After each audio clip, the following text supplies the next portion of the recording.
Happy Sunday and welcome to the live premiere of the latest episode of the Chillinois podcast, where we have engaging conversations with fascinating people from all walks of life.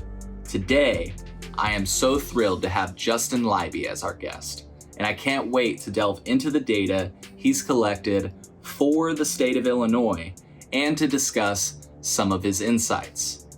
For those of you who are new to our podcast, we release new episodes every Sunday on YouTube, and you can subscribe to our channel to get notified when new episodes premiere. As you listen to our conversation with Justin, I encourage you to check out the description for this episode. There you'll find a link to the show notes, which include links to Justin's previous appearance on the show and other resources that we referenced during our conversation. Before we dive in, I want to remind you that the Chillinois podcast is funded by our listeners. If you enjoy our content and are able to support us, please consider becoming a patron on our Patreon page at chillinois.net/Patreon. Or you can go directly to patreon.com/Chillinois, whichever works. Or you can make a one-time, monthly, or yearly contribution of your choice at chillinois.net/support.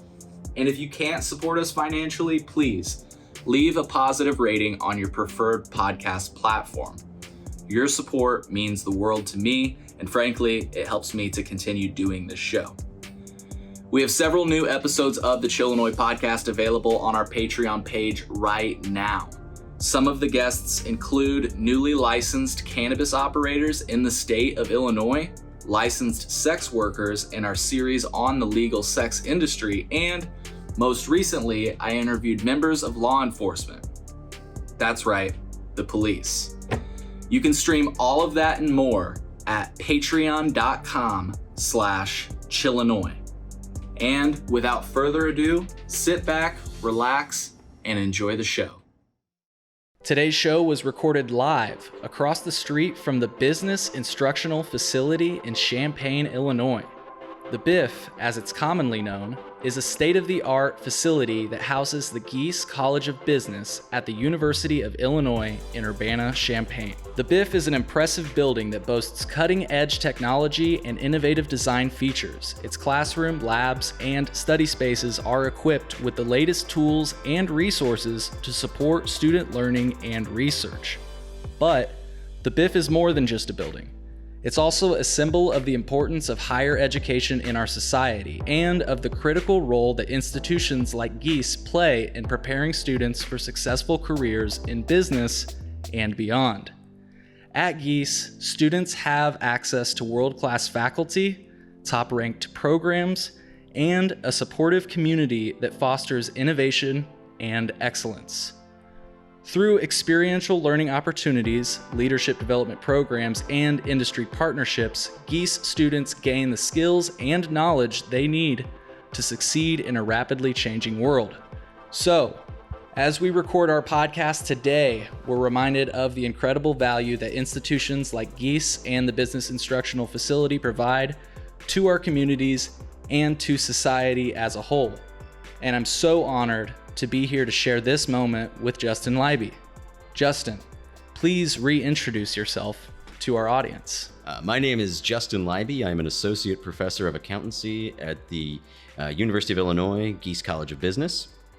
Among the many hats I wear here is a role as a disruption scholar, which has been sort of the set of initiatives that have really driven me into the cannabis world, and applying a data focus to help out the state of Illinois with its mission in managing the recreational cannabis market here. I guess I should say the adult use cannabis market here, because that's what they actually legalized.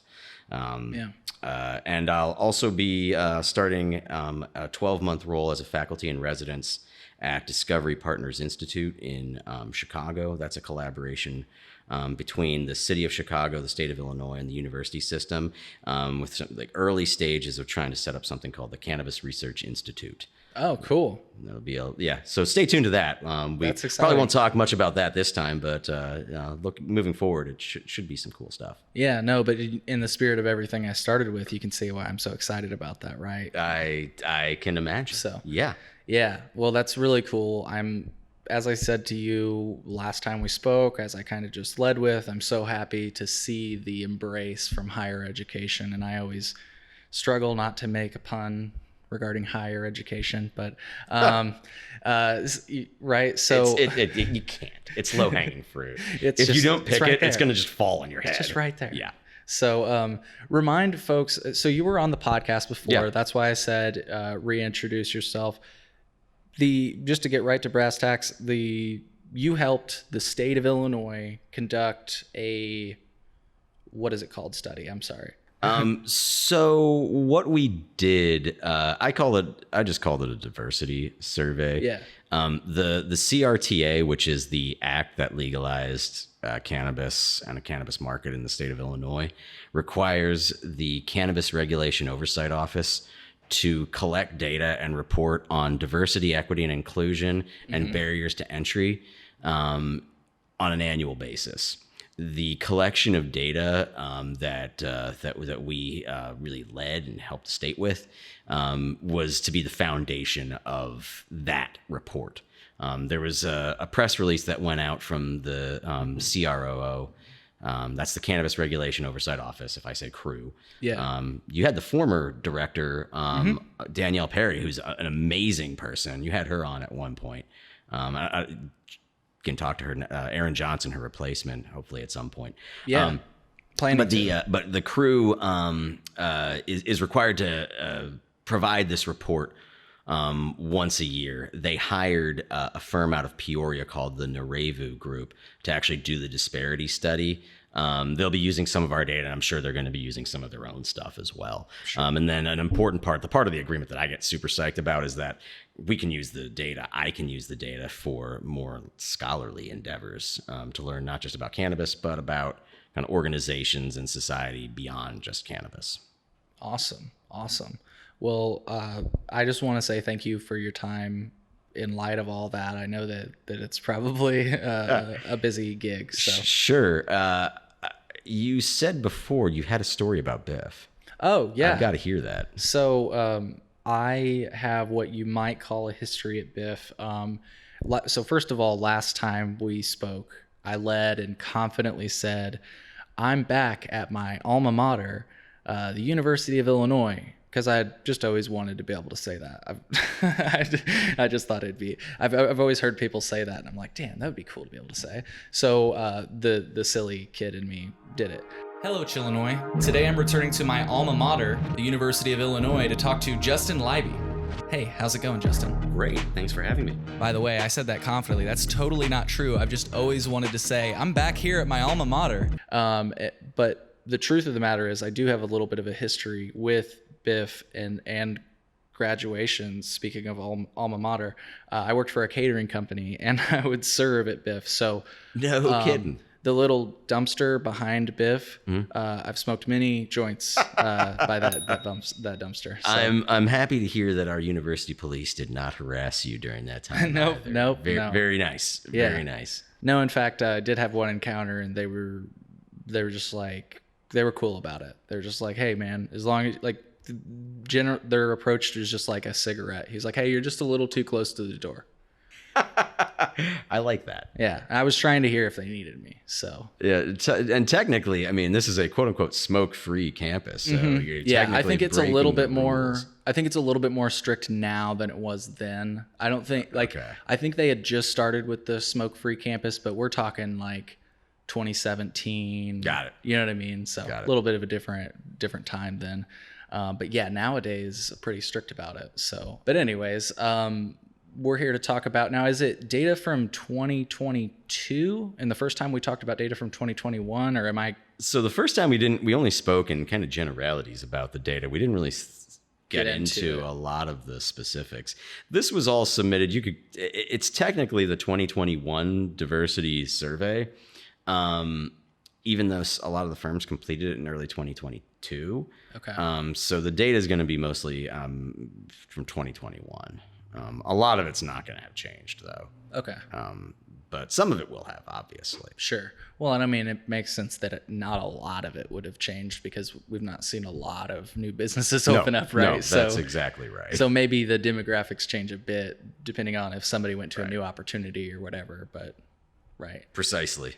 Cool. Well, I guess since we hadn't talked about some of the specific, I remember some of the things though that you had talked about, and maybe you have refined data on this, was that like there were a large number of people, maybe even a statistically significant majority of people that had identified as like LGBTQ. Yeah, that was an early thing that came up. We can delve into that a little bit more. Sure. And I don't mean to, I was just breaking the ice. Yeah. It's about 18% of the, so let's, let me just start at the highest level here. Sure. And explain just what we did and what the data is that we're talking about. So we sent out 2 different surveys. One went to companies and usually to somebody in the compliance department. And by the way, people who work for MSOs, compliance departments, tend to be just delightful people. Like on average, I had no bad interactions with them whatsoever. But again, it's, that's kind of their job, is to be nice to government. Sure. Be nice to people, representatives of the government and the government itself. And I was definitely a representative of the government. But we had a survey to the companies themselves, and then a survey that the companies distributed to their employees. And we got about a little over 4,000 responses from employees in the Illinois cannabis industry, and we could compute. Or I could compute a response rate. So what percentage of the industry does that represent? Because we asked the companies to report how many employees they have in Illinois. Good. And the best that I could tell is it's hanging right around 10,000. And so we got about 40% of the population, which for purposes of like extrapolating out, like if you have a subsample or you have some observation and you want to see, well, can I generalize that to the whole population of employees? And when you have 40%, it's a lot easier to do that than when you have 10%. Sure. And so I think a lot of what we find is stuff that you can say is likely true of the population of employees. So we've got, I think I wrote this down before we got here. So 504. So there's 110 companies, because some of the newer licensees answered, some did not. Sure. And I think it's mostly the cultivators. The new cultivators responded because ag required them to show that they responded before giving them their license. Yeah. And we expect to have 100%. We had 100% compliance, and I think we'll have 100% compliance this year too, for folks who know what the requirement is. So 110 companies, 540 owners, 315 executives, 383 board members, and then about 4,000 employees. So just of the data that we're going to be talking about, or anything that we'll be talking about, that's sort of where we are. And I think this has got to be one of the largest surveys of cannabis industry employees anywhere. Yeah. I'm not aware of a bigger one, but there may very well be. I don't know. Sure. But it's one of the larger ones. Yeah. I mean, we talked to I talked to I think he's the former director of the Liquor and Cannabis Commission, the OLCC. So it's the Oregon Liquor Cannabis Control Commission or something like that. I don't know. I'm getting caught up in the name, but he didn't have numbers to like you're talking about. Like they've not done any studies like that. And like you say, I'm not sure, or I'm not aware of any states that have. Right. So. Right. And if you want to know about what types of jobs this industry is creating, which is usually, job creation is usually a pretty prominent justification for changing the laws. Right. That's a pretty important consideration, I would wager. What types of employers they are. You're only going to get a sense of a company's whether they're conducting themselves in an equitable, ethical, sustainable manner by asking the people who work for them. In some cases, you can't get to measure inclusion.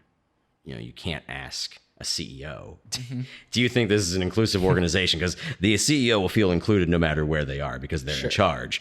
You got to ask the employees. You have to ask the employees about things like the diversity climate, the sources of stress, even things like compensation.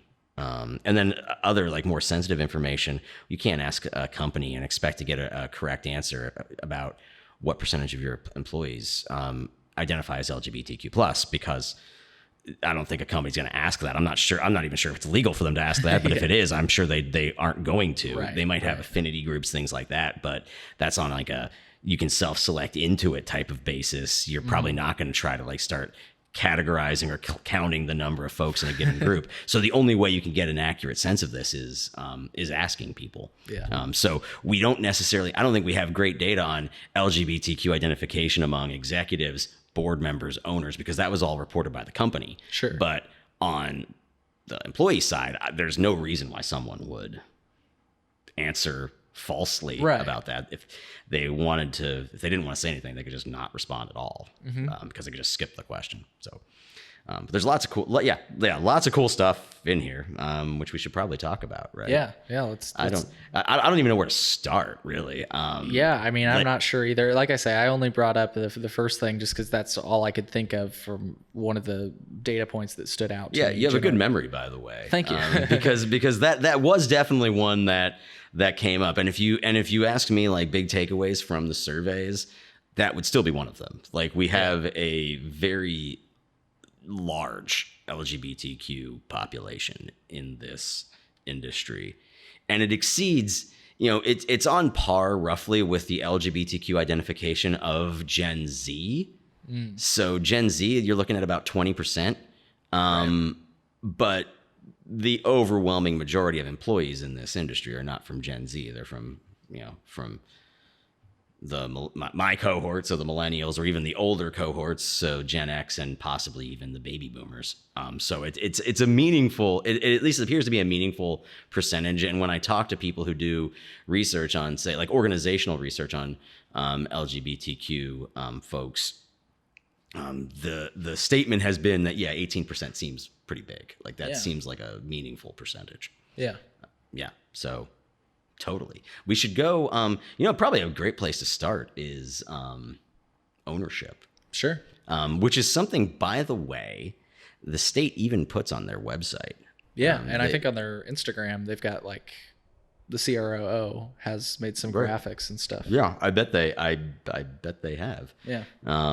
As well they should, because probably the most like the top line finding that you're going to see people emphasizing likely as like the positive story out of this survey is that the number of owners, like equity owners in this industry who are Black has gone up significantly from the first time that they did this survey, which was not with our help, and they collected data exclusively from the old licensees, so the legacy medical providers. I was just about to share. We'll see how this works here. I think this is one of the graphics that I'm referring to. If you're able to see. So that's I would assume that's some data from what you've gathered. I imagine it's got to be. I remember helping some folks from the crew analyze this. I can't say whether it's directly how I computed it or not. I can say this. Do the little proviso. All of my views are my own. They do not reflect the views of any entity of the state government of Illinois or of the Geese College of Business. All interpretations of the data are my own interpretations. They can crunch it in. You know this. You crunch a data set any number of ways. You drop one, you may exclude one observation or two observations from one analysis and then include them in the next. So things, conclusions can change like that depending on, who's using it. But sure. But this is absolutely, this is definitely where I'm a little surprised the state isn't making more out of this, actually. That frankly, you're looking at the primary push, to be totally real, even though you couldn't necessarily set aside preferences for ownership or any other license, any of the license types that is specifically focused on black owners or any member of any given race, because it would be unconstitutional. But the push was, even though it wasn't in the law, a lot of the legwork was done to increase black ownership, and it was successful. And you can say it probably should have been, given all of the historical context that we're all familiar with about what prohibition of cannabis did to different groups. Black Americans bore the brunt of that, and we can say that for restorative purposes, that's a good thing. But they did the legwork on black owners, and it worked. And now it's the previous crew, Danielle Perry, right before she left, was saying that really we just need to now expand our priorities. We need to just broaden our discussion, because if we make an intentional effort towards increasing ownership in other groups or increasing representation in other ways in other groups, we can do that. We've shown now that this, at least quote unquote, works, that you can get people into the industry. Yeah. Check out this one that I'm sharing. This kind of one of the points we started with that we weren't. So maybe some states have collected data. Yeah.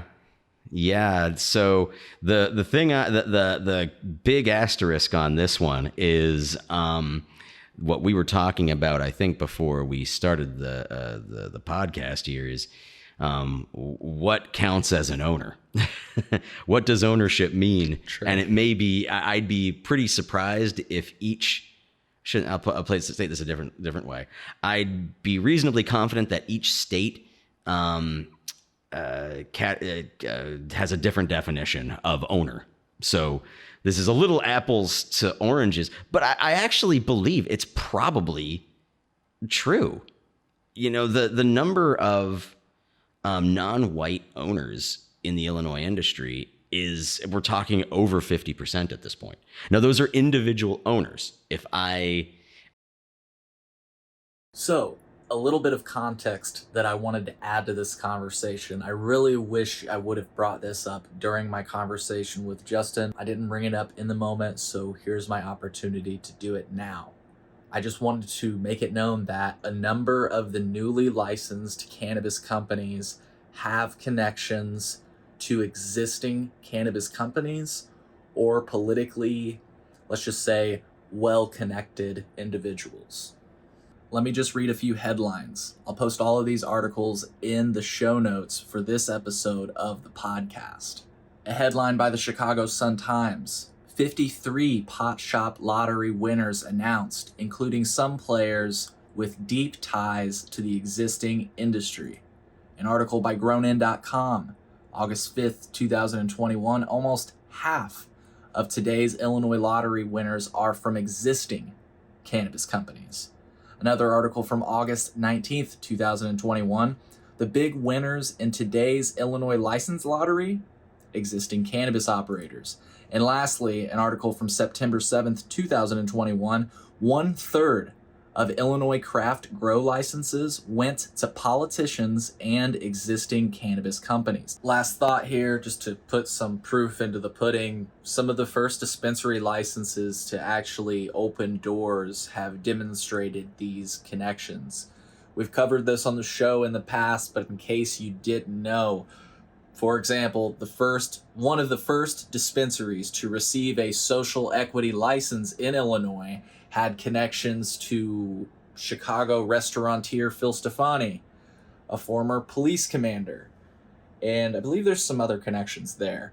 There's another dispensary that recently opened up called Ivy Hall. And if I'm not mistaken, it has connections to either Verano or GTI. I get them mixed up, but either the Green Rose or Ivy Hall has connections or shares, the application shares an address with an individual named Matt Estep. So he's actually a former GTI employee. So the big picture that I'm trying to get you to take home is that a seemingly large number of individuals either have political connections or existing connections to the industry. This all begs the question, is this social equity? Let's get back to the episode. And so that's probably better than a lot of other states. Now, where Illinois is going to suffer, as you can imagine, is if I were to, say, compute the enterprise value of each of those enterprises and take, well, how much market share is owned by a member of this group versus this group versus this group, it would be a lot different. Sure. A lot of the black owners are in newer companies that are just going to be smaller. Mm-hmm. And with the MSOs, we can talk about this later. With the MSOs, you almost can't even think about who owns them. I shouldn't say the MSOs, the publicly traded MSOs. You can't really think about who owns them because their ownership is going to be dispersed throughout, a lot of institutional investors. Oftentimes, if there are retail investors, unless you're buying directly, which is never going to happen. The only owner of record information that a company like Cresco or GTI is going to have is they'll know you used which brokerage you used. Mm-hmm. So they'll know this percentage comes from Fidelity, this percentage comes from Vanguard or whatever else. But so for those types of entities, you want to be looking at the board of directors more than the owners. But so the percentage of capital, or the percentage of the enterprise value that's owned by non-whites is still pretty low, but that's going to change given that we've only got probably one craft grower. New craft grower might be up and running. Yeah, I think maybe two, but definitely one. And dispensaries maybe again 2 or 3. I don't think too many. I don't think more than a handful. Yeah. So as those businesses come online, these numbers are going to change, and it'll be really interesting to see how they change. Yeah. Yeah, it definitely will. So yeah, that's all very interesting, and it sounds like there's about to be another lottery. Just a quick break from the numbers, where they've only slightly changed the definition of social equity. I believe they added, I know one of the categories is a victim of firearm violence, but there's something else that, of course, it's escaping me right now. But look into that, folks. There's another lottery or another. I guess there's going to be more licenses issued, I think, in the future. And I think it'll be the final round because we're almost at the statutory limit. Believe it or not. Did you know that? We're at the limit? We're almost at the statutory limit. Really? Yeah. Yeah. So 500 dispensary licenses. I don't know how many craft grow licenses. There wasn't technically a statutory limit on transportation licenses, but I believe they did ultimately stop issuing new ones. So whether or not that those will ever actually be issued again, I'm not sure. But yeah, I'm not 100% sure. So one thing that I hope to be able to ask in this, and it's really just a matter of if the state will approve it in the next survey, is trying to get a sense of where in the process of getting up and running a lot of these new licensees are. Sure. If they're a craft grow, have they secured real estate? Have you started building out? And if you have, how much has been built out? What are your intentions for operating? Because my understanding is that if you are a craft grower, you actually don't have to grow. You can essentially operate as what would you call it? An infuser. You can buy oil on the wholesale market and produce like that. You're not required to do it. And probably some are going to start off that way because it's cheaper. And I think you can even buy flour and repackage it as your own, Can you? Yeah. I'll only say that because I saw that one of the craft cultivation licensees recently announced a partnership with one of the currently cultivating licensees, and they're saying that it will be their flower but with their brand. Right. You understand what I'm saying? I do. It's so. Can I just take a step back here? Sure. What model would work really, really well in this? I think everybody would hate it, which might mean that it's actually pretty decent if everyone's unhappy. A franchise model. Think about McDonald's. Yeah. McDonald's, the corporation, assumes a lot of the risk for its franchisees. They have the entire supply chain negotiated and set up for you. They own the land. You know, they provide the branding and a basic framework for standard operating procedures, and then you can get in there as an owner. You own most of what you have. You have to kick a percentage back to the Golden Arches, but otherwise you're up and running very quickly without the type of capital outlays that you might need if you were just the direct owner. So if you have a larger entity that may own the land, and you know, you're like a franchise holder of Cresco or whatever else, you know, it would be a way to get people up and owning their businesses and seeing a return a lot quicker than any of the ways I've seen it done across the country. And I made that same comment to others, and usually the closer someone gets to government, the more they're just kind of like, it's like, that's a non-starter. Yeah, well, I mean, there's something similar now. Granted, I don't know that it's on the scale that you're thinking, but so sharing my screen here, there's a company called Innovative Industrial Properties, and they own, I think. Oh, cool. You know, 1, 2, 3, 4, 5, 6. But I think that's even more. Like, I think if you click on Cresco Labs, you can see they own 3 of their cultivation centers, 100% of them, by the way. Interesting. They're leased. So they purchase the property, like you were saying, and then lease it back to the company, acting as a source of capital. Right. Just like you were saying. Yeah. Right. So, they do business with Cresco Labs, GTI, PharmaCann, you name it. Now, you know, like I say, they're not the only company that does this. Other companies also do this. I think it's called.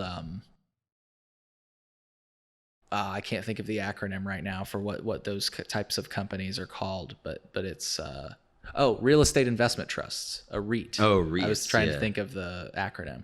Yes. But anyways, we just diverged from the data pretty radically, and I'm okay. we can. Yeah, we did. You know, but I just wanted to show you that, because in case our listeners were like thinking, "Hell yeah, Justin, that's an awesome idea." I was like, "Oh yeah, some people are doing that." I hope they do, because there are a lot of ways to do it that aren't what we're doing right now. And I think IIP, interesting, is traded on the New York Stock Exchange.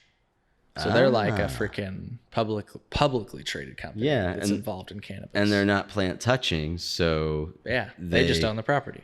It's really funny. They're not plant touching, even though their buildings are full of plants. It's really, right. That's an interesting one. But they're not they don't operate the buildings. They just own them and then lease them out. Bingo. And take care of the, probably to some degree, take care of the maintenance, taxes, all that other stuff. Yeah, it's a better way to do it, in my opinion. But, you know,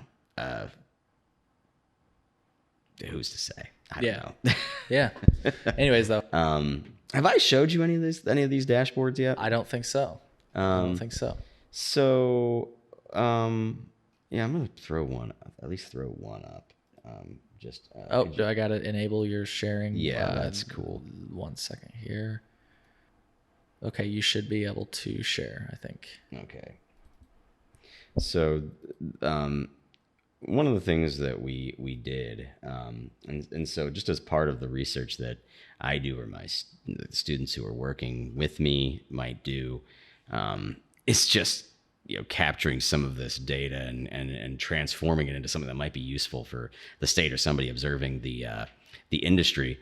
And this is just a really like high level number of owners, like so, and then, you know, what percentage of these owners fall into certain categories, really. You can see like here, the industries, no matter where the industry is in terms of race, it's still behind in gender.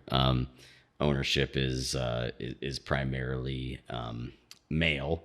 But you can see in this one now there's a couple of caveats on this, because of the data that the students used, but you can see that the percentage of total owners, and this is just raw owners, this isn't accounting for their weighting it by their ownership share, but you can see the ownership. For some reason I had remembered this as being a little over 50% non-white and a little under 50% white, and I might just be misremembering that, or it might be sliced and diced in a slightly different way. But you can see, the percentage white in terms of ownership, it's a little lower than the state average. The state is about 65% white, I think, 60 to 65. So this is right on, basically right on where you'd expect it to be. The black percentage is a little bit higher than its than the state. And really, if you want to talk about representation at this point in terms of ownership, it also applies to employees. Really, underrepresentation right now is among Hispanics and Asians. And we can talk about the Asian thing throughout the call here, because that's like the strangest. I don't want to say strange. It's quite striking that when you look at a whole bunch of different groups as identifying in a variety of different ways, but if you look at those who identify as Asian, on average, they're underrepresented among employees, underrepresented among executives, underrepresented among boards, underrepresented among owners. And when you look at employees and like their satisfaction with their jobs, like generally Asians are just lower than everybody else. And it's a strange thing. I don't know if it's just because maybe I'm picking up a small number of companies or a small like group that may like associate with each other. Like if there's certain types of employees maybe working in labs and they might work in different companies, they might associate with each other. I don't know if like for some reason, everybody in that group seems to be not so pleased to be in the industry. So if there's one place to work for the industry, maybe it's in increasing representation and inclusion of Asians, and really to a lesser degree, but still important here, is his Hispanics. Because I think the Hispanic population in the state is about 18%. And here you can see among owners, we're talking about 7. And I can pull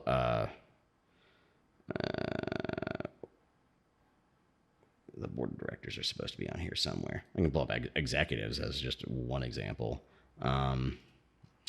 And yeah, there's so much in here. It's hard for me to even remember. Yeah. If we take out the NAs, sorry, the state wanted me to take out the NA values here.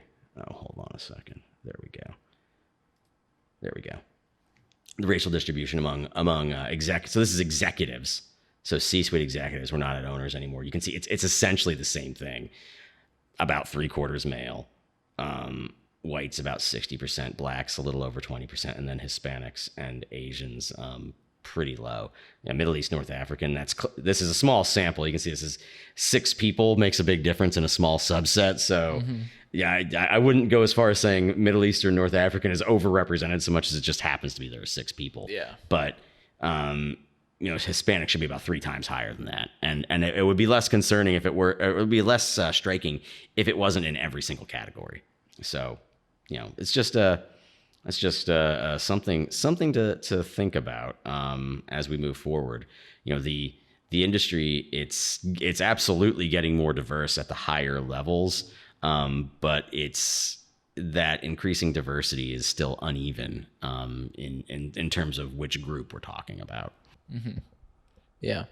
And I'm sure with, like you just said, with a low number like that, it's hard to, I don't want to say get meaningful data, but frankly, just you don't have a lot of numbers there. So you got to be careful about over-interpreting over-interpreting a small sample like that, because when we're at like 5%, if that's just a small handful of people, that's not really gonna be all that meaningful. But it's better than nothing in terms of the data. I'm just pulling up the board of directors here, since the board is, for anybody, like if your listeners like want to take anything out of this podcast, I hope they take out that for publicly traded cannabis companies, if you really want to talk about, like, it's hard to talk about diversity of ownership, but you can monitor the diversity of the board of directors, which is the governing body that is appointed to represent the shareholders. So regardless of what the shareholders may look like, and a lot of them are going to be institutional investors anyway, regardless of what they look like, what really matters is who are they choosing to represent them, and keep a check on management, which is supposed to be what they do. Yeah. And I bet if I were to look up, I'll take a look right now and say, yeah, it's here. I'll put this back up just so you can see it.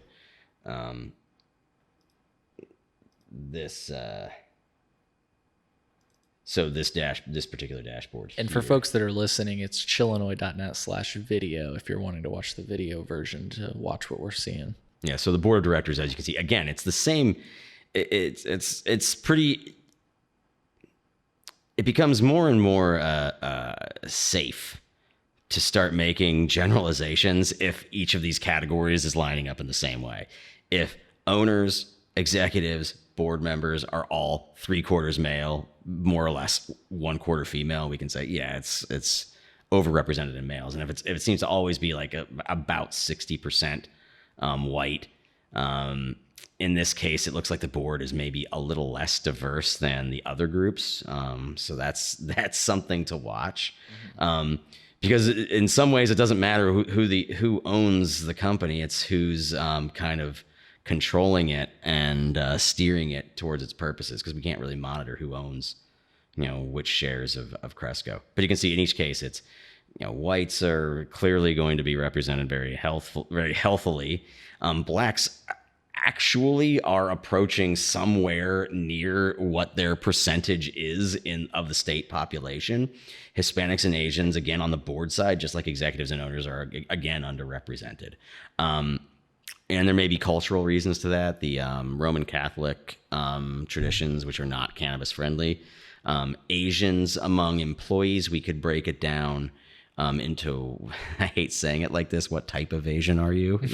I hate saying it like that, but it's, if we say Asian, we're categorizing a lot of people into the same. It's a big category, because we're lumping folks from India, Pakistan, Bangladesh in with Vietnam, Laos, in with Korea, in with China, in with the Philippines. We're kind of all painting with a very broad brush, and that's I'd say East Asian cultures, at least my friends and colleagues, when I ask about this type of effect, they say, yeah, that's a cultural thing. Right. Like if you'd probably find that the most negative perspectives, or maybe the least satisfied employees, are those who may be Chinese or Korean or Japanese, maybe not so much the Indian or Pakistani, for whom the cultural acceptance of cannabis is a little bit higher than it is in East Asia, where apparently it's really fucking low. Sorry about that. No, sorry for the colorful language, but I think culture probably has something to do with it. But if we're at least at a point where the industry, the upper echelons, look a little more like the state that we're in. Mm-hmm. Now, I've heard some folks justifiably, including someone from the crew, I can't remember who it was, saying we don't necessarily want the upper echelons to look like the state. We want it to look like the demographics of those who were negatively affected by the war on drugs. Sure. And so, and then that means that we probably do want a larger percentage of blacks, because they have borne a disproportionate share of the harms, and Asians much less so. So maybe this is all, this is above our pay grade about whether this is all acceptable or not. But the only way we can have honest conversations about where the industry is, where it could go, what's good, what's bad, and what's just maybe a thing, the only way we can do it is if we have data. And that's my push. On a lot of these things, I'm kind of agnostic, but on the need for data, you can't be, because otherwise we're just guessing. Right. And you can't just speculate on some of these things, like you say. And if you were to ask the CEO, the answer could be and probably would be much different than when you actually ask people on, for lack of better words, the front lines. Yeah, exactly. Exactly. Yeah. Yeah. Now that being said, we focused so far a lot on those upper echelons. To like where I get like, that's where like the state is mostly excited about. Like they want to know just how many owners with more than a 5% share are there. Like how many official board of director members are there of companies who operate in our state's industry. They like hearing that. I mean, I get super psyched about the employee data because there's so much of it. And because I think there's just so little known about what it's like. I mean, you see like social media. Social media is not going to give you a representative view. It's going to give you the extremes. Sure, like that's what it's designed to do. Yeah, it's designed to do that, and it's right. and that's good. And you know, if you watch social media, you'd say every single like legal cannabis company is like horrible to work for. It's just an awful, evil company, and of course that's not true. Right. Some of them probably are awful and evil, and some of them probably are actually pretty good. Can I do a plug for an individual company?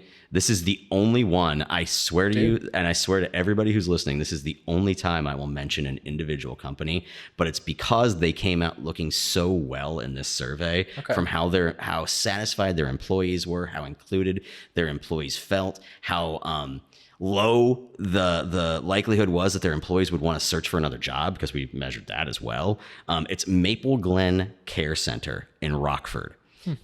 They are. I'd love to chat with someone from there, because it's just a dispensary. Or? I believe they're just a dispensary. I could look that up while we're here. But they just. I mean, it's not to say that other companies didn't come out looking great as well, but I'll show you. I'll just throw some stuff up here. Sure. Easily done. Just look at like inclusion and job satisfaction. You can plot where all the companies are, and like that one just shows up great. So not to reveal much about any company, but that one's a positive thing. So I don't think anybody will be too mad about that. They come out really, really well. Yeah. So one of the things we were talking about before we went on air was like, you just mentioned the state and like wanting to talk about the ownership numbers and stuff. What is the deal with that? Like, is it easy to look at the owners, or like, cause I like I was telling you, I was under the impression that it's like under locked doors, and you know, even some people have tried to request to see it, but they can't. So like, what's your experience been like? So I've never seen the formal data that companies reported in their application. Oh, okay. So there's that. Yeah. And I don't, and is it under lock and key? My guess is yes. If I had to take a wild guess, my guess is it's not in a particularly easy to compile format either. And so the difficulty in accessing it might be less about secretive and more about it's the systems of the state and the way the data is structured. It's probably not easy. So a second point is that in the state of Illinois, there's this concept of a principal officer. Yeah. And that's usually what the companies are reporting to the state. But a principal officer is anybody, if I'm remembering correctly, it's anybody with more than a 5% ownership, anybody on the board, and anybody who's an executive officer. So you can kind of see that principal officer definition, which is usually what the state uses and what they have companies really thinking about as being the key metric, that includes more than just owners. So there's also just the problem of, are owners being separated appropriately from non-owners who might qualify as principal officers? Yeah. Because a CEO may not own any of the company, but they are a principal officer for purposes of the state. So to answer that's a long-winded way of saying, I think the data is under lock and key, and I have no idea what the actual data says. Gotcha. But that's unfortunately, that's kind of what you get in government sometimes. Their systems just aren't where they should, I shouldn't say where they should be, where we'd like them to be. Sure. Yeah. And that question is born out of like, I was just interested since it sounded like, some of this data was possibly used. The spirit of that question is totally like, when we were legalizing, Heather Staines and Representative Cassidy both said they were going to make this ownership data transparent, and they ultimately never did. The language stayed the same. And just by the way, people that have pushed to keep it secretive claim that they have concerns about people knowing that. Now, whether you can take that however you want, but the way that they pitch it is federal, back when this first started in 2014 is a much different world than we are today. Like the Cole memo had just been a thing. And for folks that are, I'm not just saying my own name, Google the Cole memo and you'll... The Cole memo. You should have a Cole memo. Yeah, so we should. That could be, if you ever have a newsletter, it should be the Cole memo. I'm taking it. I love it. I've been now. looking for something. There we go. Seriously, no, I'm going to credit you when I use that. You don't even have to. Just steal it and say it was your idea. Okay. So, but anyways, back then in 2014, it was a different world and they were possibly worried about federal intervention. Right. So you could almost like get that perspective. Yeah, I could totally see that in 2014. Nowadays, like the way I looked at it, and I think I was telling you before we went on air, there's a reporter from the Illinois Press Association, and they're just like, look, you look at industries like gambling and whatever other privileged industry you want, and if that stuff's under lock and key, there's just room for things to happen. Oh, absolutely. Absolutely. So to defend the representative and the state senator, and I'll say I'm going to defend them because Heather Staines and Kelly Cassidy. Yeah. I mean, number one, Kelly Cassidy is married to the good Gingrich, so I'll give her credit for that. She's a constant punking of Newt Gingrich, which is fantastic. But no, to defend them a little bit, just because they helped legalize weed in the state, and that to me that deserves a lot of credit, guys. I watched some of the shit they had to hear people say in the floor debate, and it's that you could like keep yourself patient and like contained when that idiot was it DeLuca like brought the egg and frying pan. Good Lord. I want to leave an image for you.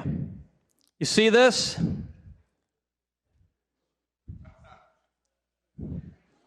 This is your brain.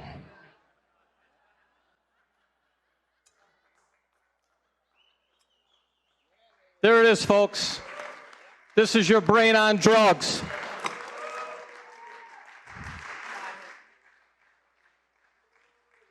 So today, for my family,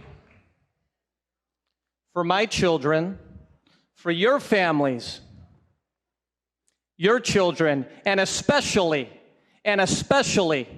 for African American and Hispanic communities, vote. Anyway, they may not have considered the liability concerns as it surrounds personally identifiable information. You can disclose people's names about certain things, but there's also some things you can't disclose. As a researcher, I only know a small percentage of it. I know what I can report, what I can't report, what I can ask, what I can't ask, and what I have to inform people about. That, you know, if I'm going to report their name, for example, or their address, or really anything related to that could potentially identify them, or what they said, how they responded to a question or an item, I have to inform them as a researcher that I plan to report it. I don't know how it works in law. And particularly as it applies to the state of Illinois, but there may be certain legal constraints on disclosing some of the people's names. They may have been well-intentioned, but may just not have known the constraints. You gotta love it. It's how this whole freaking world works. You know, we want to get this fantastic new drug treatment up and running, and it's for a disease that's killing like thousands of people a day. But oh wait, we have to get the FDA to approve it first. That's an extreme example, but it's just there may be some things in place. But yeah, I don't know of any place where the like names attached to ownership percentages would be. Now, the respondents to the survey did submit, they were asked, compliance wasn't 100% on this one. They were asked to submit just the list of names of their owners. Mm-hmm. And the reason that is kind of okay in terms of identifiable information is that it's not linked to anything. Like right. We didn't ask for their ownership percentage, any demographics, literally anything. We just asked for their names. And, you know, that data, I'm certain that we could never publicize that. I would like to do a networks analysis on it, and probably will at some point. But yeah, the data, as a whole, the state could do a lot better getting data out in front of people. And there are people in the government who I know agree with that. And that's what I was going to say, is that like I've talked to David Lakeman at the Illinois Department of Agriculture, manages. Yeah. You know him, but for folks that are listening, he's the head of the cannabis division at the Illinois Department of Agriculture. Yep. And we talked about this exact subject. And in fact, we actually talked about innovative industrial properties, because I asked, and it's kind of back to a proposal we've talked about with Shalene. She's said, don't limit the number of licenses which can be issued, which we've done that, but limit the number of licenses which any entity can hold, which we've also done, which is a good thing. Mm-hmm. It's why, for example, when Cresco acquired Columbia Care, right, they had to make a divestiture statement. It's hard to say that word, because they then would have over the number of dispensaries they were allowed. Mm-hmm. And so I like those provisions. I like the idea of those provisions. Again, we talked about how maybe they're impossible to enforce in practice, but I like them because they would keep any one player from getting too big, right, in theory. But it requires people to be able to actually check that, right? Right. And so this is an example where it's like one entity clearly owns more than 3 cultivation centers. I mean, the IIP, they say they own 100% of, more than 3. So it's like, how does that play into the law? And he didn't have an answer for me, but what he did say, to your point, is that the state relies on people like myself and others that ask those questions so they can look into those things. And so my question has always been like, if that's the case, because even Shalene's told me that, like, regulators rely on the public to say these things so that they can look into them. I'm like, all right, if that's the case, why don't you let us help you and make the data open? But I get what you're saying. There's implications. Yeah, they do. They do seek out advice from folks, and you could.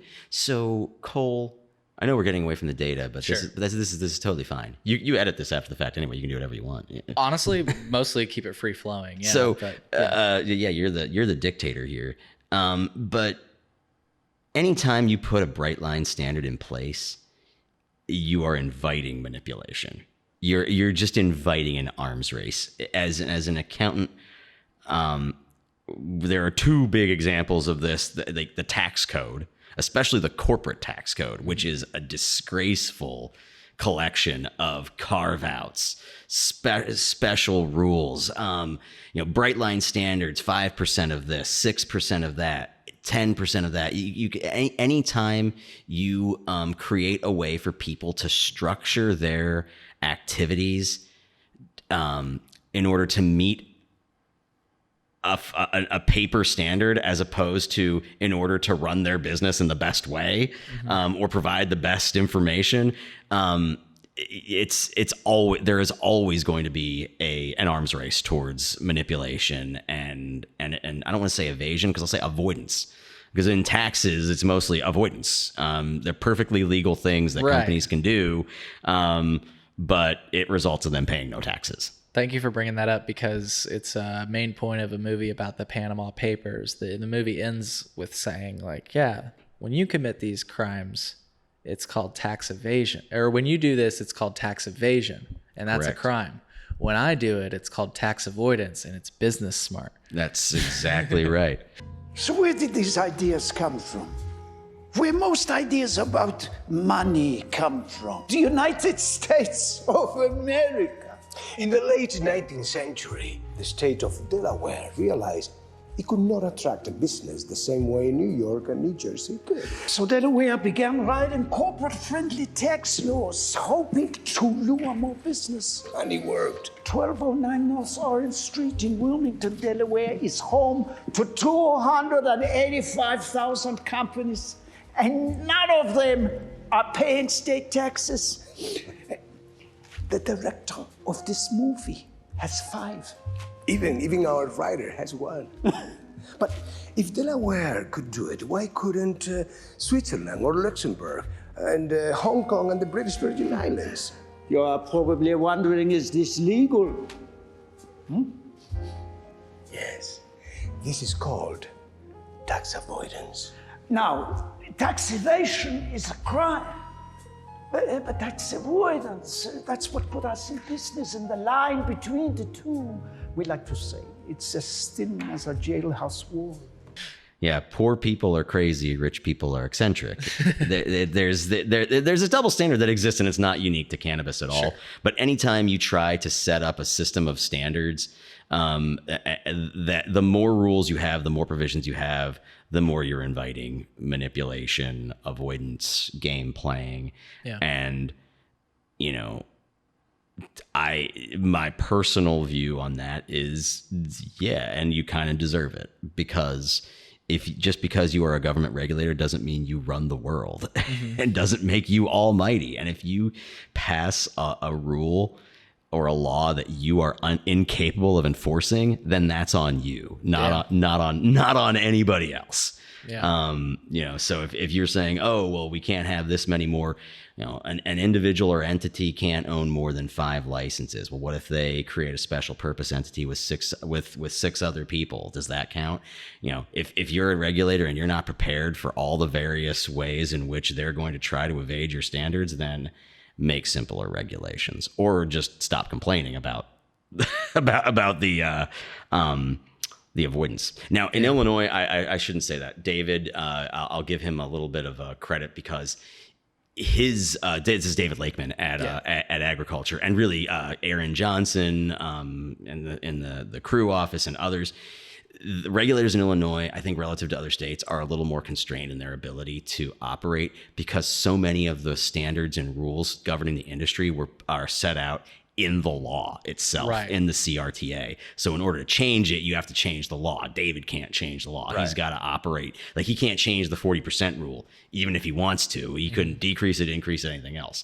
That will require an act of the legislature. And as we know, that usually means it's not going to change. Well, and that's another thing that you might be aware of that a lot of people ask, and I even directly asked him about, is like, because craft cultivators want to open up at 14,000 square feet. They don't want to do because statutorily, as you say, the law says you can open with 7,000, and there's a structured way in which you can tier up. And some people are like, look, we want to open up at 14,000. That's what our investors want. We can't get the investment dollars unless we open with 14. Right. And he's like, I hear you, but this is the way the statute reads. Right.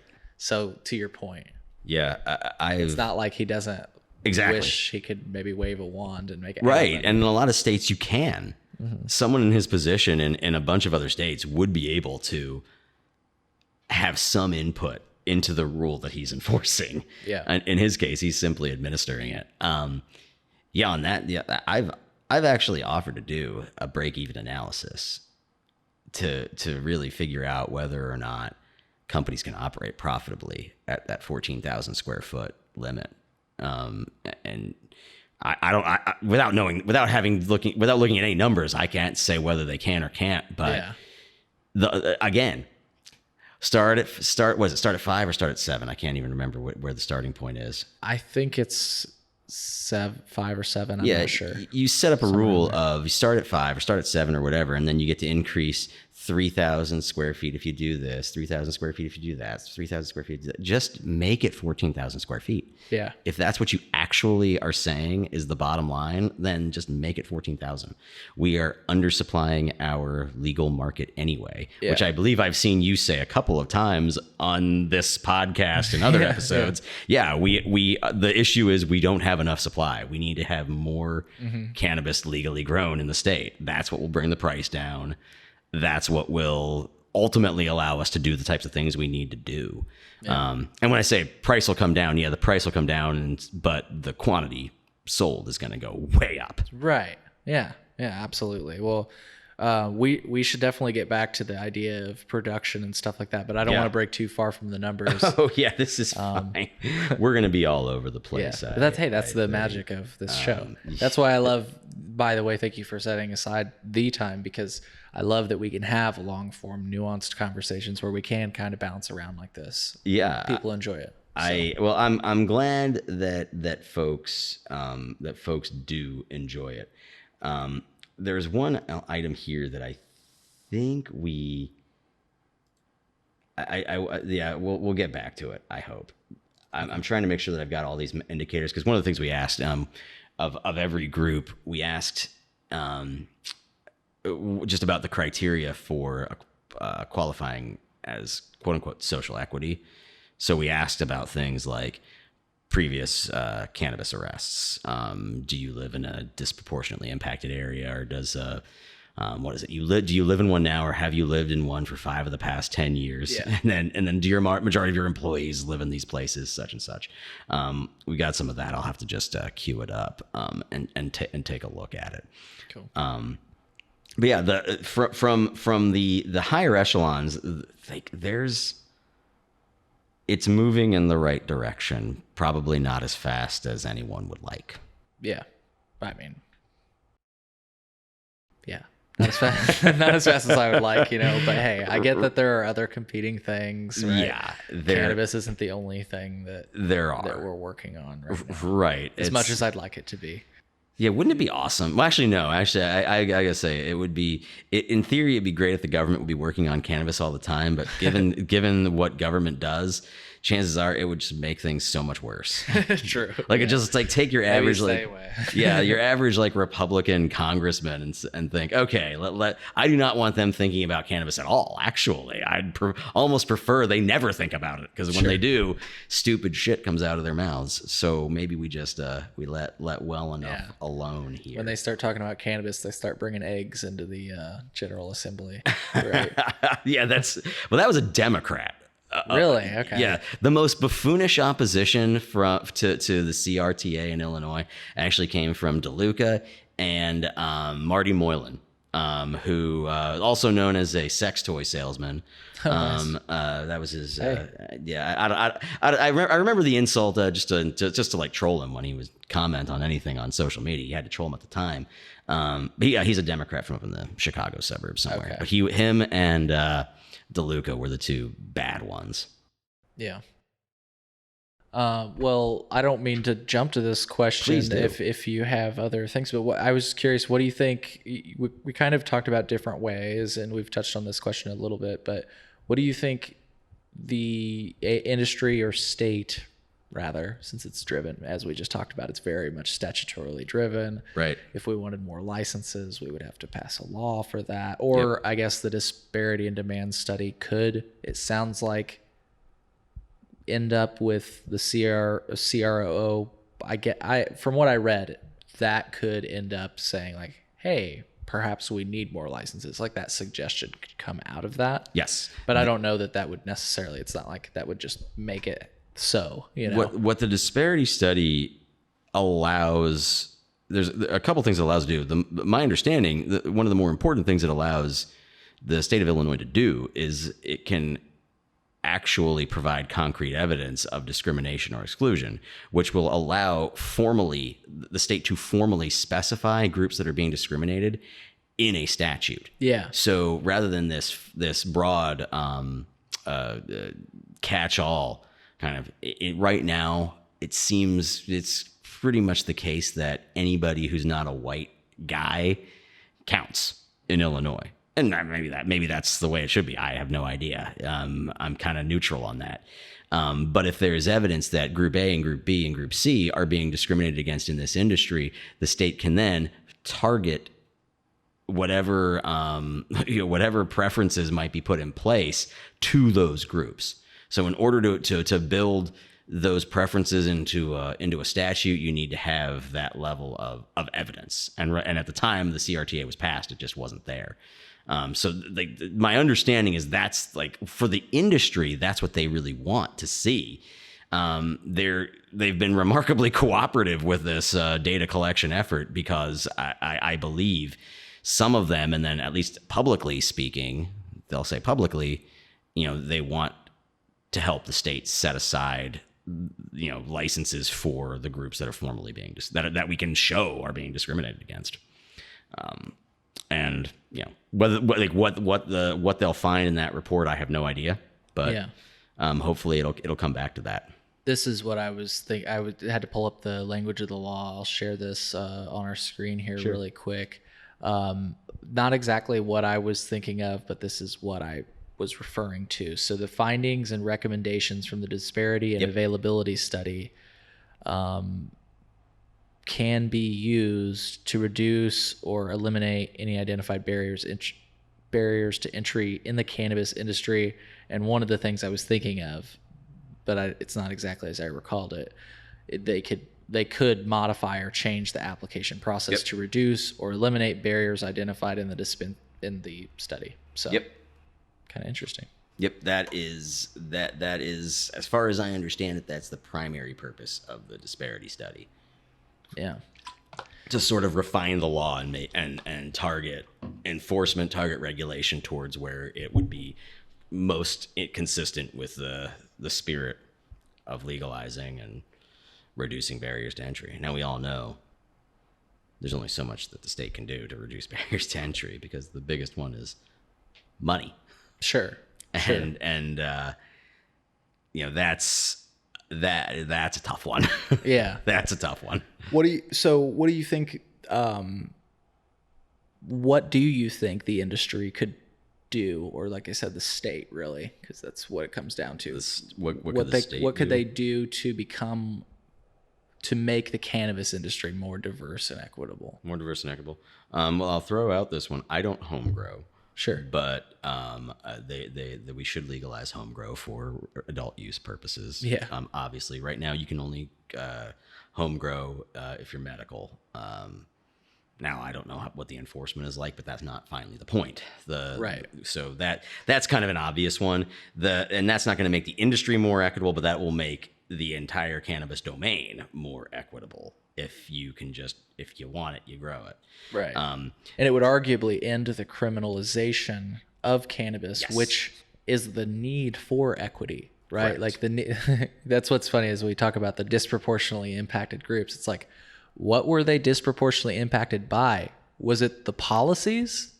Maybe we should end those policies, right? And so that the cycle doesn't continue. Well, right. I'm so glad you led with home grow. We're trying to undo the harms of the war on drugs while still fighting the war on drugs. Isn't it freaking great? Yeah. And that's why home grow is illegal here. Yep. Like I see on social media, oh, the MSOs lobbied against it. Fuck you. The MSOs didn't lobby against it. The cops threw a fit.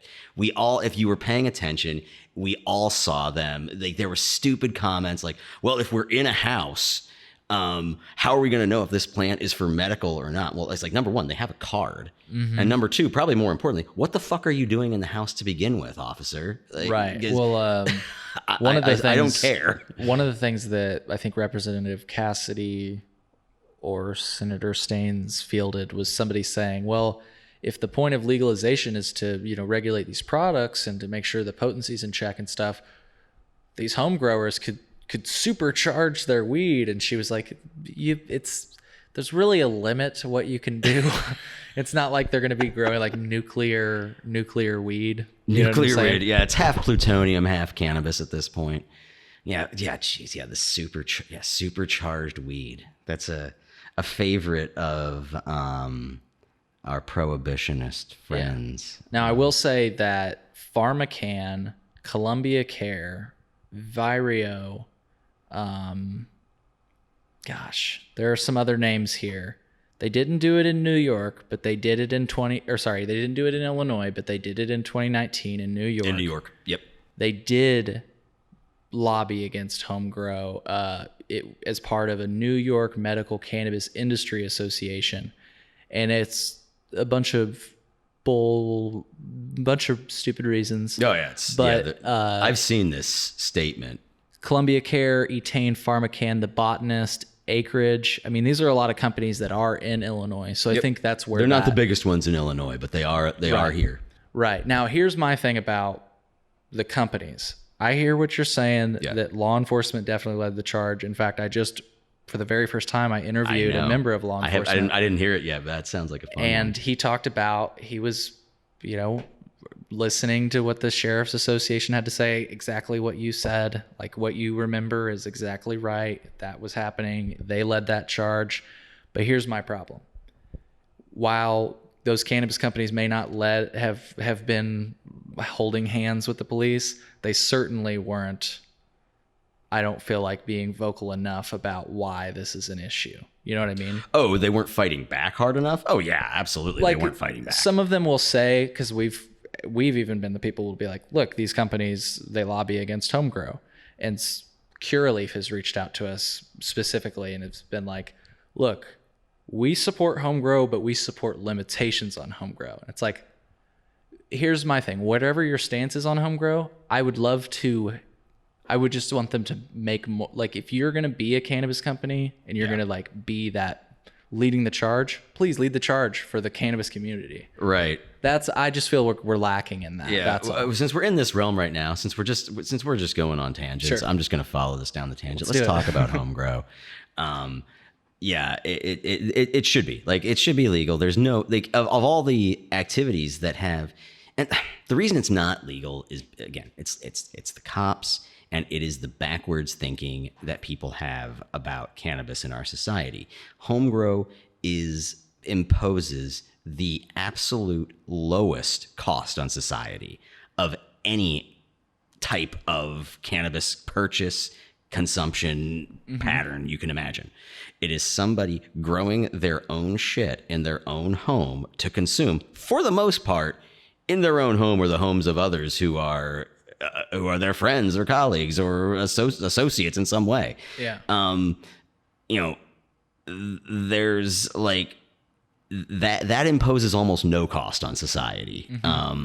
Beyond there's no issues of, there's no marketing to kids. If you're not marketing anything, you sure as hell can't be marketing it to kids. And yep, exactly. There's no, now we'll go down that path. The idea that the cannabis industry is marketing to kids is so fucking stupid. It's all based on and so they'll say it's candy. It's marketed to kids. Are adults not allowed to enjoy candy? Exactly right. That's exactly right. So I didn't realize that that I was not supposed to be allowed to purchase Skittles. Right. I didn't realize that. And I know that there was an outcry when Michelle Obama tried to push our children to be healthier, but how dare she? Is candy's for children? Candy's for children? That's exactly right. That's what we're saying? That's exactly right. It's totally okay for them to market towards children. Maybe we should actually have laws against the people that fucking market sugar. Well, I'm just saying. If you're only judging on the harms to society, right? I'd say sugar should be in the crosshairs. Probably tobacco is probably number one. Everybody's at the kids' table next to tobacco, and I actually I oppose all these idiotic restrictions on tobacco smoking. I do too. I want to be. I was going to say I want to be very clear. I don't think prohibition works. No, it doesn't. We learned the lesson with cannabis. Yeah, alcohol. So let's not. It's weird to see some countries in the UK and I read California is considering setting an age at which it's it would be so kids born would never have the chance to ever legally purchase cigarettes. There'd be you'd be grandfathered in to buying cigarettes depending on your age. Right. And I'm just what is the point? Because all it's going to end up in, frankly, is just another black market. Yep. And I mean, there already is a black market for cigarettes. Yeah. So let's just make it bigger. And so to that point, that kind of wraps back around to our home grow. People, and it's like you got to stay in the pocket. Like you said, people will say, bring up either advertising, or they'll say that home grow is going to lead to, you know, an unregulated supply chain. And it's like, no, we're not talking about, I'm not talking about like home growers just growing for everybody and anybody. I'm talking about home grow for personal use should not be a crime. So let's not get it twisted and like Correct. stay in the pocket here. We're not talking about, you know, should I be able to, if you were my neighbor, trade my bounty just like I do with tomatoes? Absolutely. But there becomes a point in scale where, like, think about anything. You know, I could have you over for a dinner, but if I'm catering to the graduates, I probably need a food license. Yeah, you do. So it's like scale. Sure. Right? And I'm all for everything. that. Like, it's like, how many chickens can you keep in your backyard? A lot of places will allow you to keep a certain number of chickens in your backyard. You just can't have an industrial chicken operation in your backyard. And yeah, they set bright line. They set a limit for that, and you can do it with chickens and everything else. You can do it with cannabis. It's not that hard. And so I'm curious what you think about, since we're just having fun and going everywhere, just in the spirit of more diverse and equitable, making it more diverse and equitable.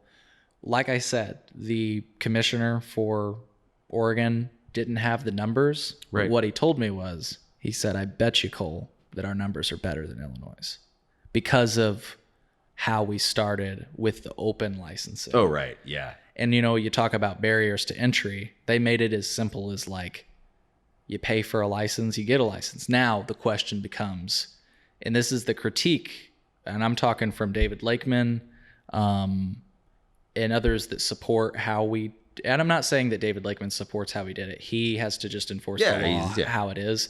But we were just having an open conversation about the different approaches, open licensing and limited licensing. And this is the concern I always hear from either a regulator or from just people that oppose open licensing. And that is something you mentioned earlier. The price naturally and inevitably falls. And they see that as a problem. And if you look at the purpose of equity, it's so that disproportionately impacted people could create intergenerational wealth. How do you do that? You limit licenses, you keep prices artificially high. Exactly. You know what I'm saying? The license, in order to be an engine for intergenerational wealth or anything else, the license has to be worth something. Yes. And that's actually thank you for saying that. Not only the product to artificially inflate the value of the product, but if all else fails, I want to be able to sell my license for number. Exactly. For money. That's exactly right. It's a balance. That's a balancing act. If people, now I don't care about the black market, that it exists or doesn't, that's irrelevant to me. I don't think it should be the way the legal market kind of destroys the illegal market is if it provides better prices and services better products, and exactly. then suddenly people won't be using the black market like that. Right. But if for those who think that the black market being an issue, you know, Oregon weed is everywhere. Like they got so much damn diversion to the black market. It's not even funny. And I'd be a little surprised if much of that's happening in Illinois because our legal market prices are so damned high. What would be the motivation to?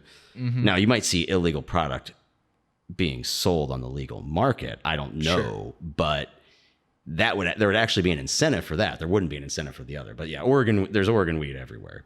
But you know, they did it in a different way. And their numbers probably are better in terms of pure participation. I don't know that their numbers are any better now. Sure, over time. Yeah, I think they probably were better to start. They're probably not better now. Yeah, and so that's, I guess, the other side of the token here is like, and I'm just calling it how I see it. I'm not taking a side on either side of the fence, but like I get the sense that what you just said is like, sure, maybe they got the license, but are they still open today? Yeah, that's right. Yep, that's and that, exactly and right. you know what? His comment to that, because a lot of people did go out of business in Oregon, and that's what people point to as to why maybe you don't do it like Oregon. The prices fall, people can't make money, everybody goes out of business. Now, his reply to that was, look, they knew what they were getting into, they had the chance, and if you compare that to Illinois, he said, some people just didn't have a chance. And Toy Hutchinson herself said, 5,000 applications for what was going to be 75 licenses. 99% of people weren't going to get them. And so, like, I guess for me, what I've always been circling the drain on is like, so we've defined who qualifies as social equity, but is social equity protecting these businesses? Because, like, back to your point of, are those people, if they applied years ago, are they still in business? Well, restaurants, 80% of restaurants fail within 5 years, but we're not talking about license caps or any sorts of protections for restaurants. Right.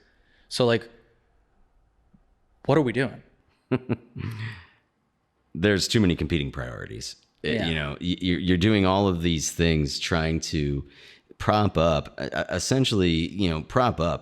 and centrally plan a market for something that is federally illegal and that some people think is like more dangerous than plutonium. I mean, we talked about your average Republican congressman. They think a cannabis nug is more dangerous than a fucking loaded handgun. So, so try to reconcile that view with let's plan out the activities of this economy. Yeah. And somewhere somebody probably might hear me say that and say, this is the reason why you go for the light touch, that kind of laissez-faire, low regulation type of approach. And they might be right, they might be wrong. I don't know. Oklahoma, people point to Oklahoma as being so great because it doesn't have any big companies. They got people failing all over the place. And you could argue it's like failing out a bit, going out of business. And you've got, and that's natural. You can say that's probably a good thing. Bad companies should go, incompetently run companies with bad products. They should suffer in the market and eventually at the extreme strongest, go out of business. Yeah. Well, it's not only about the strongest. It's why do you exist as a company if you're providing products that people hate? You know, it's like, you don't, then it's just one of those things where people will only exist because they're forced to use your product. It's almost like a rehab center, like rehab centers, they only exist because government forces people into treatment. I'd say half of them would probably go out of business if they didn't have that cash flow from forced treatment. And the same thing applies here. If you're not providing something that people want, then you probably shouldn't be in business.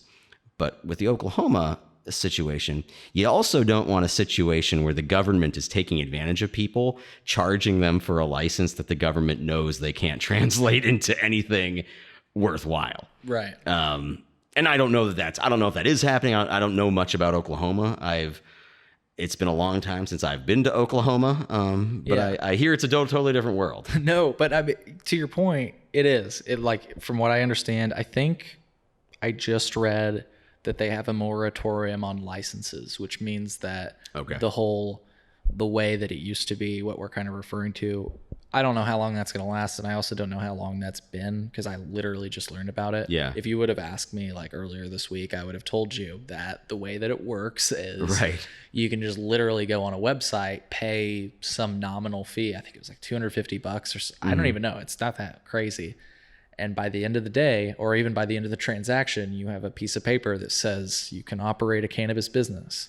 Yep. Which, so to your point, I don't know. I'm kind of like, I think it should be that. I think it should be that way. Like, I don't know that the government should try to guarantee or safeguard, like, just because they gave you a license doesn't mean like, okay, we're going to make sure that nobody, we're going to limit other people. Sure. Yeah. And if you ask me, especially on this issue, government, especially the federal government, has proved itself to be nothing but dishonest and evil as it relates to cannabis issues. So no one should trust certainly at the federal level, no one should trust the federal government to do anything as it relates to cannabis. I wouldn't trust them to clean up the waste material and turn it into animal feed, let alone anything else. State level, it's a little bit different. There's a little more receptivity to it at that level, but you have to ask yourself, like, what are we trying to do? And supposedly, like, this is one of those types of situations where state by state implementation allows the states to experiment with some things that work, some things that may not work. Now, experimentation was not supposed to work the way it is, where everything has to be done under federal illegality, where any organization attempting to operate is operating with 2 daggers in each thigh, because you can't get a checking account without paying thousands of dollars in fees for it. I mean, business checking accounts should be essentially like $10 a month, or like free with with something else. Like, there should be no fees, but these companies are getting just socked with these huge fees. And then 280E is probably even worse, where it's just imposing, again, using the tax code to punish any entity in this industry.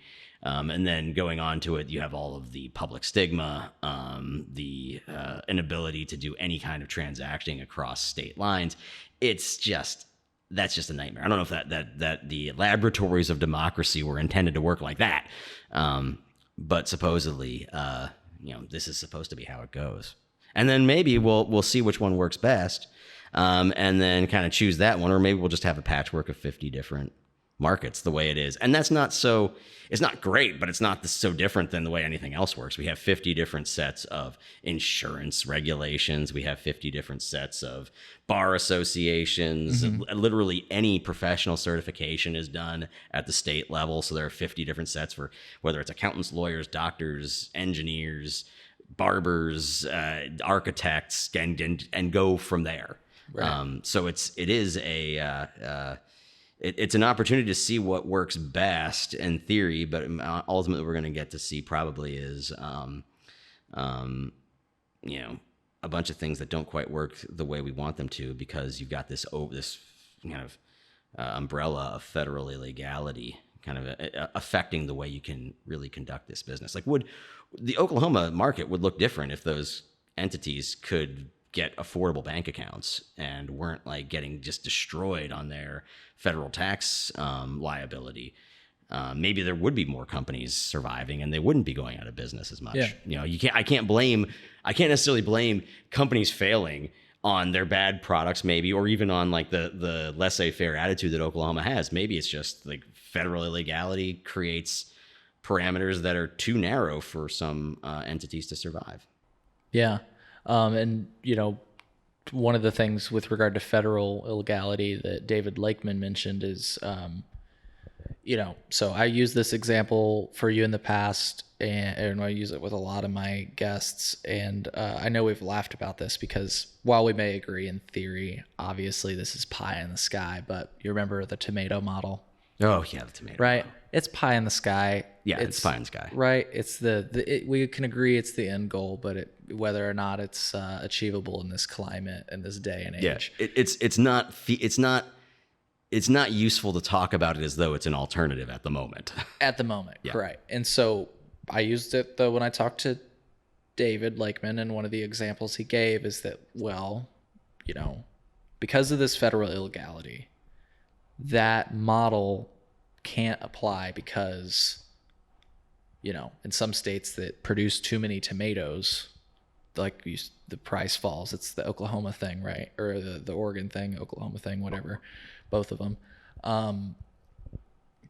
Normally you'd export, right, to deal and to kind of keep your markets in check. Yep. And so he argued that because I asked what the purposes of these limitations were, and he said if there were any purpose, it would be he didn't say it exactly like this, but to keep things in check. So to your point, it's like there's this overlaying thing we're trying to deal with. And it was the Cole memo, which was formally rescinded by Jeff Sessions. I actually just read the other day that Attorney Merrick, whatever his name is, Merrick Garland. He said that they are working on reformalizing it because it's being honored in spirit right now. Yeah. But it's not a formal memo that's in practice. I'm not going to pretend to totally understand this, but that's at least the gist of it. Of what I understood is that since Jeff Sessions rescinded it, we're kind of just honoring it in practice. It's no longer a formal standard operating procedure, a formal policy, but it's still being carried out. Sure. There's no directive, any active directive forcing them to do it, but they are now just doing it that way. Yeah. Because the Cole memo, as far as I understand it, even if prosecutors wanted to go after state legal markets, they couldn't, as long as the states could demonstrate that they were complying with those 7 or 8 points. Again, I'm not a lawyer, so sure. We get out of let's get out of the legal tall grass while we can. Yeah. But so I'm hoping they deschedule if feds were to do anything, because then it'd just be like, it would be like tomatoes. That would not be as much of a pie in the sky idea, but because of the Controlled Substances Act, we just keep, and so speaking of that, because I do have to, I would be remiss if I didn't critique the CRTA, and I can acknowledge the progress we've made with it, but like my critiques with it, and you I think because we talked about the statements I pointed to that Representative Ammons made after the passage of the CRTA. And my main contention with it is home grow, but it folds into what a lot of what she had to say. So folks are wanting to see that video. It was right after the CRTA passed. She gave a speech. She basically talked about how the war on drugs would not end as it pertained to cannabis. No, and she's right. And she's absolutely right. Now, one of the points you've made is that at least the possession for low levels are no longer being enforced, because that's basically all the CRTA did. It decriminalized low level possession. That's what most state legalizations do. Mm-hmm. You're legalizing minor possession and legalizing sales through a licensed process. Arrests continue for selling outside of those licensed channels. Arrests continue for major possession, which includes large amounts over the legal limit. It includes around schools or whatever other types of, in your car or whatever other places that there might be restrictions. And that would be my main contention. It's just that those, it doesn't but go like far you enough. say, maybe it's not so unique to Illinois, but that would be my contention, is that it doesn't go far enough. And maybe you could even argue that it just, look, if you want to say that there are certain crimes for selling cannabis without a license, I guess I could be on board, because there are certain crimes for selling a lot of food without a license. Right. I guess I could see the analogy you're drawing, and I guess I could say I'm on board. But I almost am trying to look for a way that it could make more sense. Like, so if I was caught with a large amount of cannabis, right? Just like if I was, from what I understand, if you're caught with like a large amount of cigarettes that you've bought from another state and you're exporting, it's a tax issue. It's not really a criminal issue. That's right. I mean, it could become that because of the, depending on how far you go. Right. That's how, it should be a business violation. Selling without selling, not a criminal. Yeah. If I'm selling, if I'm doing any type of activity without a license, they tell me to cease and desist. They might issue me a fine. They sure as fuck aren't going to arrest you and throw you in jail for it. Right. And that's I agree. We're throwing the wing of the government that can take away your liberty, when it's like, okay, maybe this is like a tax issue or something like that. Yeah, I totally agree. But anyways, we've been spiderwebbing. You got data that you want to dive back into? So we've got, among the many things we asked folks about, and can you see this, by the way? Yeah. Great. Yep. Is their job satisfaction. So just so you're talking about 4,000 employees. Just what do they think about various dimensions of their jobs? And you can see we've got a whole bunch of dimensions here, and I think probably should start with the average. That's taking a sum. So now I've got to work away from this. Let's just start with salary and wages. So the important thing to remember about the scale is that 4 is neutral. So lower is more dissatisfied, higher is more satisfied. 4 is essentially neutral. And this is across all employees. And we've got this color coded by when you go underneath the midpoint, you're starting to get into the red. And so as you can see by racial groups, we're kind of at that middle point, neutral. And then remember what I said earlier about Asian employees. I don't know what this is just numbers. This is a limitation to what you can learn from data, but this is like a 3 out of 4. So you're trending towards dissatisfaction with salaries and wages. But let me just keep, let me contrast this. What does MENA mean? MENA, Middle East, North Africa. Thank you. So I'll go back to the salary and wages. Yeah, Middle East, North African. And you can see, just as to round out the point about kind of employees of the industry who identify as Asian. This is the percentage of folks agreeing with the statements. I often think of leaving this company. It is very possible that I will look for a new job next year, and if I could choose again, I would choose to work for this company. So these are all intending to capture turnover intentions. So are you going to leave? But for both of these, I'm going to leave types of questions, the average for Asians was significantly higher than other groups. So you're talking over 50% or near 50% for Asians, and then down in the 20s and 30s for others. And then the same on this measure. If I could choose again, I would work for this company. Everybody seems to be above the midpoint except Asian employees. So that's just interesting. And there are a couple different ways we can cut this. We can cut by race, gender. I'll put this one up in a second. Distribution channel.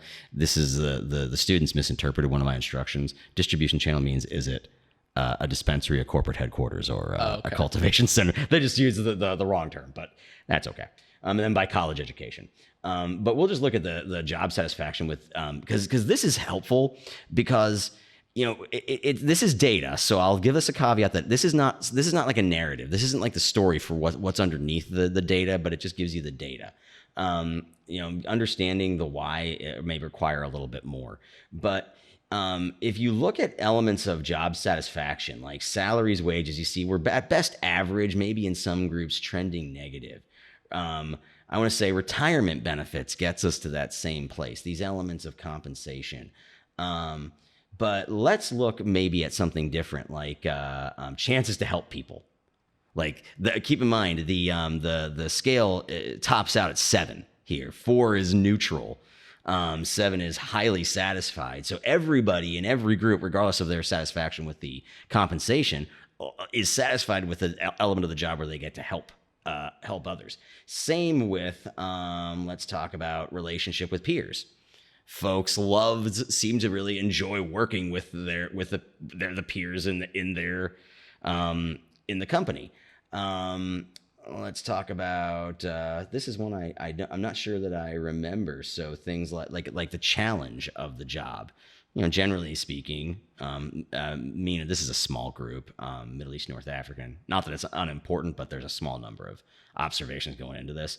But you can see the people generally seem to like the work and the environment that they're in. The compensation figures, it's more neutral. If I'm remembering correctly, I think promotion opportunities were one that folks were not super impressed with either. So there's places to improve. I was going to ask you about that too, so that's good. Good to see this. So there are places to improve, but there are also a lot of, how would I put it? There are also a lot of positives. And I think I mentioned this to you before, and if I didn't, I should have. For a retail company, so retail industry, generally, if I look at the Bureau of Labor Statistics, average mean wage in the retail industry is about $15 an hour. That's not starting, that's the mean. In this industry in Illinois, $15 is the floor, essentially. About 1% of people who reported a compensation figure reported earning less than $15 an hour. And I think some of them might have been contractors. So you're seeing an industry where, maybe people say $15 an hour isn't necessarily a living wage because of how expensive everything is, and they're probably right. But it pays better than a lot of other industries, particularly for comparable levels of education, comparable types of work. So there is that. And we slice this a little. So another way we slice this was just by what type of entity do you work in? Do you work in corporate headquarters, laboratory, infusers? We included that, but this is, since it wasn't anybody who's a new licensee, these are all people who are working in essentially cultivation facilities, and then dispensaries, cultivation center, etc. what you're going to find in this, let's just state the obvious: corporate headquarters, the value, pretty much all the values, if I remember correctly. So this is satisfaction with promotion opportunities. They're way above the midpoint. Anybody who's, I think, I computed at 4.5, you flip to green. So as you're getting away from the midpoint and just into the positive territory, I'm just making you green. Yeah. They're satisfied. The folks in the cultivation centers and dispensaries aren't unsatisfied. They're at the midpoint, so 4. But the folks here in the corporate headquarters, they're satisfied with promotion opportunities. Let's look at wages. They're satisfied with wages. I'm guessing retirement benefits. We're going to get the same thing. So working for these companies outside of what you'd consider the ordinary parts of the quote unquote cannabis space, just that corporate side, these appear to be pretty good jobs. In cultivation centers and dispensaries, you're not seeing negatives per se. But with things like salary, wages, we're trending not in the direction we want to be trending. At the same time, this is a good one. This is just, I feel comfortable telling people I work in the cannabis industry. I'm proud of my job. These are percentages, by the way, and 5. The midpoint on this one is 3. So 4 and 5 means you agree. I should have combined these two. So this is basically saying over 80% of people in corporate headquarters reported I'm proud of my job. A little bit lower in cultivation centers, but you're still at about 70%, and dispensaries a little over 70% as well. So these aren't necessarily bad jobs that we're talking about. These are actually quite good jobs given the replacement or the substitutes that someone could be looking at. Yeah. One that I'll come to here that does deserve a little bit of consideration, and one that I'm interested in myself because it wasn't what I was expecting, is that we divided this. This is dividing the questions, the sample, on whether you have 100 plus employees or under 100 employees. Does that make sense? So you got the big companies, the small companies. So on this one, you're kind of seeing employee satisfaction with retirement benefits. For them on this one at least, they're both in the same. This one's descriptively higher. The big companies, the satisfaction is a little bit higher than the small companies. If I did a test of these two, I doubt they'd be different. But when you start looking maybe at some other elements, we'll look at salary and wages. I would have expected the large companies to have higher levels of job satisfaction with salary and wages because I would expect them to pay more. Right. In this case, that's not true. And if I start breaking this down, promotion opportunities, you'd expect the big companies to have an advantage. They don't. Working with customers, they should both be good on that. Let's look at recognition from supervisors. Well, they're both pretty good on that. Education and growth opportunities. In all of these, as you're seeing which one is higher, you're usually seeing it to be the case that folks are a little bit more satisfied in the small companies than in the large companies. If I could choose if I could choose again, would I work for this company or not? You're seeing that they're kind of equivalent there, but the people saying directly, would I leave? It's possible that I will look for a job in the future. The people now neither group is very high, but the people in the larger companies are actually saying they'd be more willing to leave than the people in the smaller companies. And that goes again back to that one company I mentioned. Like they're a smaller operator and they're doing really well as it relates to their employees' level of satisfaction, how included they feel. And in general, it's probably a great place to work if I had to guess. Yeah. Yeah. Well, that was really interesting. Yeah. So so here's the if we combine this across every and these are not official figures, these are just estimates, our interpretation. The average weekly wage across all employee levels, everything. It's basically the same between the larger companies, so the smaller companies, so those not 100 plus and those that are 100 plus employees. And this averages out to probably be about like $42,000 a year if I had to multiply that. But yeah, it's salary satisfaction with your salary right here. There's a big difference, and it looks like the smaller companies, although they're not paying more, folks are a little more satisfied. Probably because it's more of like more of an intimate environment. You feel more socially connected to the people you work for. But yeah, this is a work in progress. There's so much here, and triangulating it out, it suggests that the industry has a lot of work to do, but relative to a lot of other industries, it's actually not that bad. In terms of representation of different races at the upper echelons, it's got to do better on the gender side. Yeah. It still has a ways to go, particularly as it relates to integrating Hispanics and Asians. What would the closest thing to it be for an analog? Like what would you compare? What, this industry? Yeah, it's tough. That's what I was gonna say. It's probably because tough. what I do to gauge as benchmarks, I usually try to like separate the dispensaries from the cultivation centers. Use retail as a comparison for the dispensaries, and there are a couple different agricultural designations you can use to compare the agricultural side. And then for the corporate office, I haven't really benchmarked that yet because it's important, but it's a little sort of outside of the cannabis specific operations. You don't have to be an agent registered with the state to work for GTI in their accounting department, for example. Makes sense.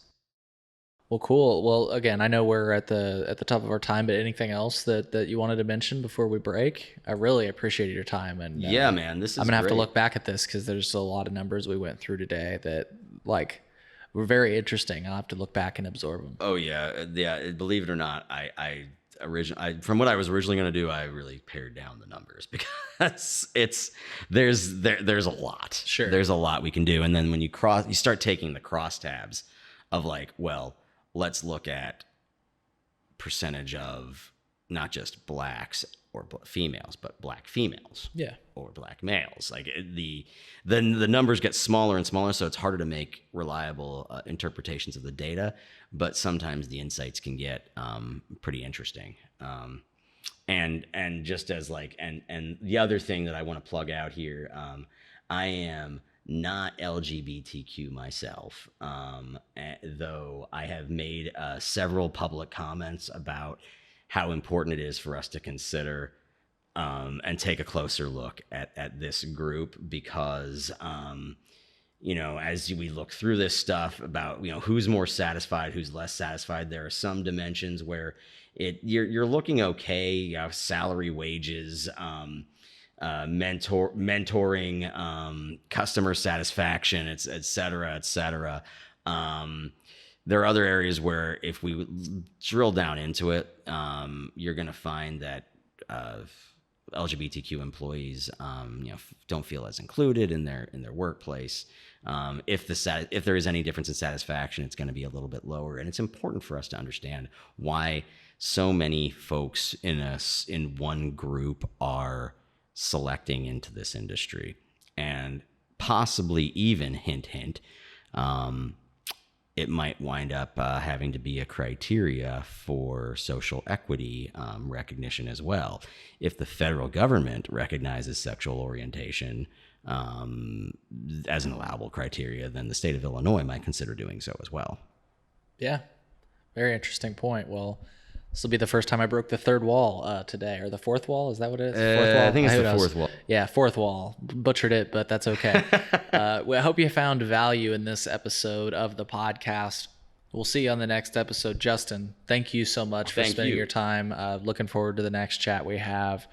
Maybe we can just go out for dinner or something sometime. So that'd be a good idea. Cool. Maybe even a smoke afterwards. So, folks, we'll see you on the next episode. Thank you so much for tuning in. Bye.